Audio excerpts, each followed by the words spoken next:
இந்த நாளில் நாம் பார்க்கிறோம், நமக்கு எல்லாருக்கும் தெரிந்த ஒரு இன்சிடெண்ட்டான ஒரு இது. நியாயாதிபதிகள் புஸ்தகம் 16ஆம் அதிகாரத்தில் சிம்சோன் தெலீலாவை என்ற அந்த பொண்ணோட அவன் இருப்பதை நாம் பார்க்கிறோம். அவள் சொல்கிறா, எனக்கு உன்னோட பலன் என்னன்னு எனக்கு சொல்லணும் அப்படின்னு சொல்கிறா. ஏன் அவள் சொல்கிறா அப்படின்னா, 1100 வெள்ளிக்காசு நான் தருவேன் வெளிச்சர்கள் சொன்னனால இவன் அவன் கிட்ட கேட்குறா. ஆனால் அவன் 3 முறையும் அவன் தவறாய் சொல்லிவிடுறான். 4வது முறை கேட்கும்போது உண்மையை அவன் சொல்வதை நாம் பார்க்கிறோம்.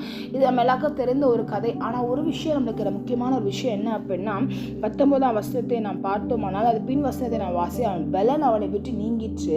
அப்பொழுது அவள் சிம்சோனே, பெலிஸ்தர் உன்மேல் வந்து விட்டார்கள் என்றால் அவன் நித்திரையை விட்டு விழுத்து கர்த்தர் தன்னை விட்டு விளங்கினதை அறியாமல் எப்போது போல உதறி போட்டு வெளியே போவேன் என்றான். பெலிஸ்தர் அவனை பிடித்து அவன் கண்களை பிடுங்கி அவனை காசாவுக்கு கொண்டு போய் அவனுக்கு 2 வெண்கல விளக்கு போட்டு சிறைச்சாலையில் மாவரைத்து கொண்டிருக்க வைத்தார்கள் அப்படின்னு சொல்லி நம்ம இன்னைக்கு பார்க்கிறோம். ஆண்டவர் போனதை சிம்சோனுக்கு தெரியல, முடி வெட்டினது சிம்சோனுக்கு தெரியல. இன்னைக்கு ஒரு செகண்ட் யோசித்து பாருங்க, இன்னைக்கு ஆண்டு உங்க பக்கத்துல உட்கார்ந்துட்டு இருக்கிறாரா? இன்னைக்கு நீங்க செய்யற காரியங்கள் ஆண்டவருக்கு பிடித்தமான காரியங்களா? இன்னைக்கு நீங்க செய்து கொண்டு இருக்கிற ஆண்டவருக்கு தெரியாம மறைப்புறமா நான் செய்யறேன்னு சொல்லி உட்கார்ந்துட்டு இருக்கீங்களா? யாரும் என்னை பார்க்கல, யாருமே என்னை பார்க்கல, நாம் அந்தரங்கத்தில் நீங்கள் பாவம் செய்து கொண்டிருக்கவங்களா இருக்கீங்களா?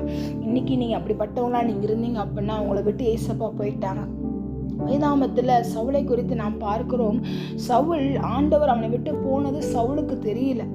ஏசப்பா வர்றது தெரியும், ஆனா போறது நம்மளுக்கு தெரியவே தெரியாது.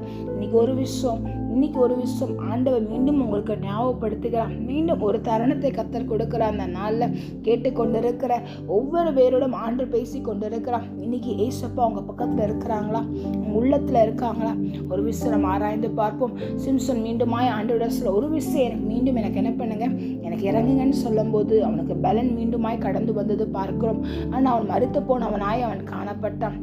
உயிரோடு இருப்பதை விட அவன் சாகும்போது அநேக பேரை அவன் கொன்றான் என்று நாம் பார்க்கிறோம். செத்தும் இதுல ஒரு இதுமே இல்லை. யோசித்து பாருங்களேன். இன்னைக்கு ஆண்டோட சன்னிதானம் ஒப்பு கொடுத்து, ஏசப்பா எனக்குள்ள நீங்க வாங்க, என்னை விட்டு நீங்க போயிடாதீங்க ஏசப்பா அப்படின்னு சொல்ல நம்ம ஜெபிப்போம் அந்த நாள்ல.